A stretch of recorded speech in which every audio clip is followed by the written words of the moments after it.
Hi, my name is Matt Simmons, and I want to thank you for visiting this website. And also, I wanted to provide you with an update of last night's debate over at the City Council chambers. I want to first thank the League of Women Voters for helping put together a terrific event. We had full attendance, and the moderator did a terrific job and is very well organized. During the debate, I established the fact that I am the taxpayer's watchdog. I'm looking out for the residents' behalf. I've brought to light a number of serious issues, serious budget concerns. The bottom line is the city of Signal Hill is spending money at an unsustainable rate. 3 years ago, we had $8 million in our general reserve fund. Today, we have $4 million. That means if we continue at this rate, 3 years from now, we will have nothing in our general reserve fund.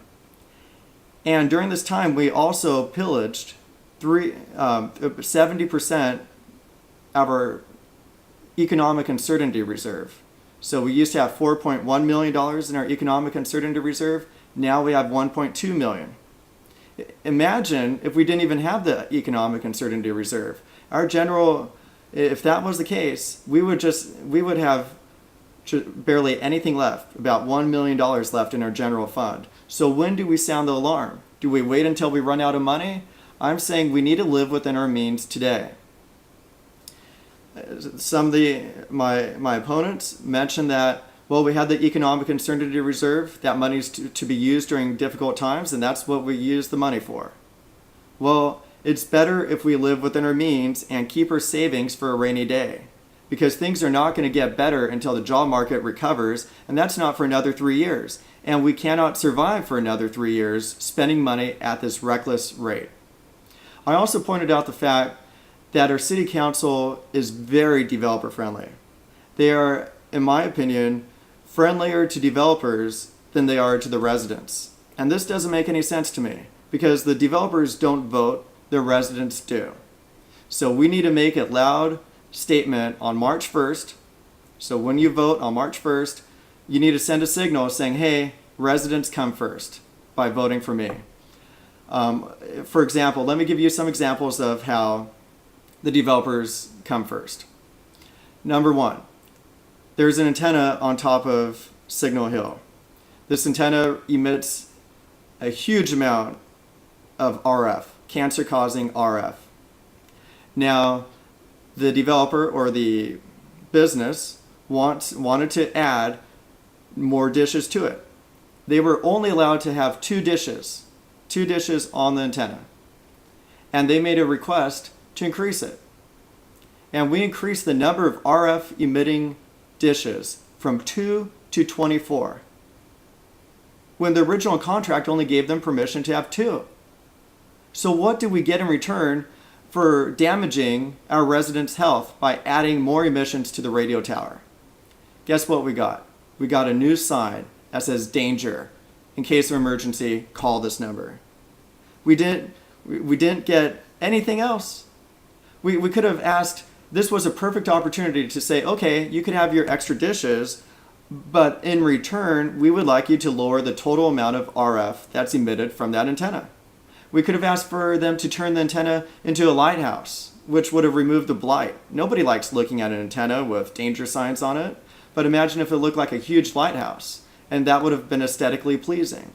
So there are a lot of things we could have done, but instead we sold out our residents' health for a sign that says danger. That's just terrible. Another example of selling out to developers is the new EDCO recycling facility. And that's what it's been marketed as a recycling facility. It's not. It's a waste site. I spoke with a city employee, and he said 90% of what they're bringing in or will bring in to that site is trash. Only 10% will be recycling. And how much trash is going to be coming into our city? We gave EDCO permission to bring in 1,500 tons per day. Now, it's hard to imagine what 1,500 tons is. Well, I did the math, and 1,500 tons is the equivalent of 96 million empty beer cans. Now, that's a lot of trash.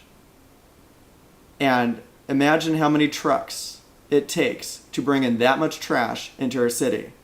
We're going to have cities lined up, driving on the 405 and dumping their trash into Signal Hill.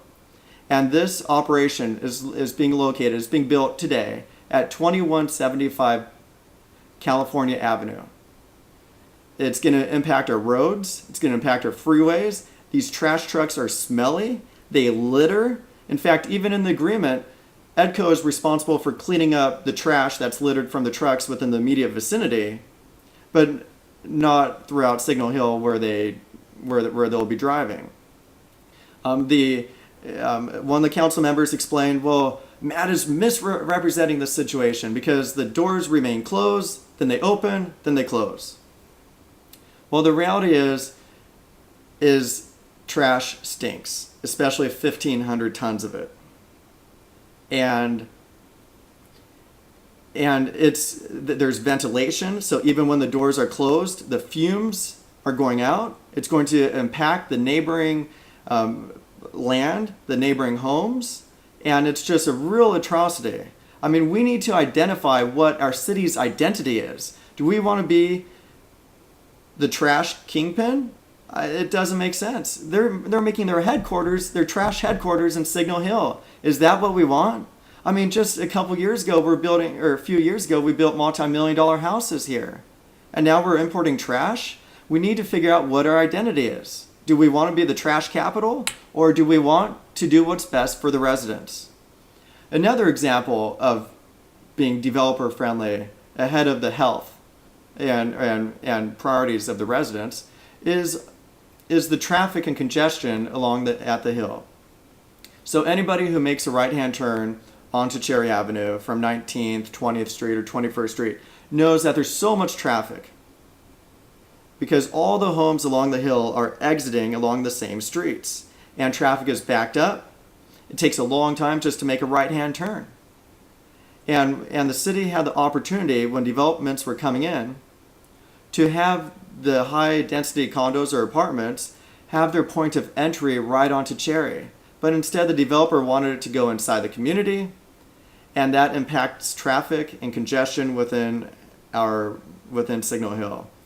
And we've known there's a congestion problem for decades, and the council keeps on appeasing the developers at the expense of residents. So, all in all, by voting for me, you've got a taxpayer watchdog who's going to be fighting to save money. At the same time, Signal Hill is saying that they're fiscally conservative. They're also moving forward on issuing a new $11.3 million bond for the library. Now, listening to the debate, they're going to try and convince you that the library won't cost you any money because it comes out of redevelopment funds. So if we don't put ourselves in debt, the state will take our money.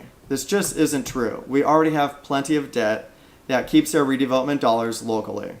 Secondly, if this was true, and this money just comes from nowhere and it's not costing us any money, why stop at one library? Why not build this? Why not build that? Why not build some more restaurants? Why not develop this area? Why not? And you get my point. I think at the end of the day, inside every voter, they know that there are no free lunches and there are no free libraries. An $11.3 million bond is not going to help us balance our budget. We're already running at a major budget deficit. So again, thank you for watching. One other item that I wanted to address is there was a city employee who was getting paid $160,000 a year, and I mentioned that they were able to get somebody else came in and that was for 3 hours of work per week. And what happened was the $160,000 a year employee, their job no longer required 40 hours per week because of the building slowdown.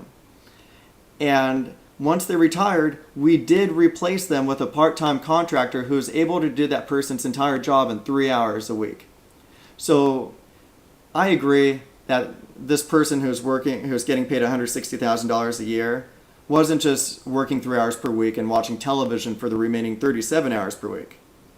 But the fact of the matter is, we were paying that person $160,000 a year to do a very specific job, a high-skilled job. And at the end of the day, that high-skilled job was able to be completed in 3 hours per week. And that's not the only situation where we've waited for somebody to retire, and it turned out that their full-time job could be done with part-time hours. So we need to be a lot more aggressive in our cost-saving approach, and I hope you take the time to watch the debate. There's some very good information, and that'll help you be an informed voter. So if you have any questions, feel free to give me a call or send me an email. My number here is 562-546-2277. Looking forward to hearing from you.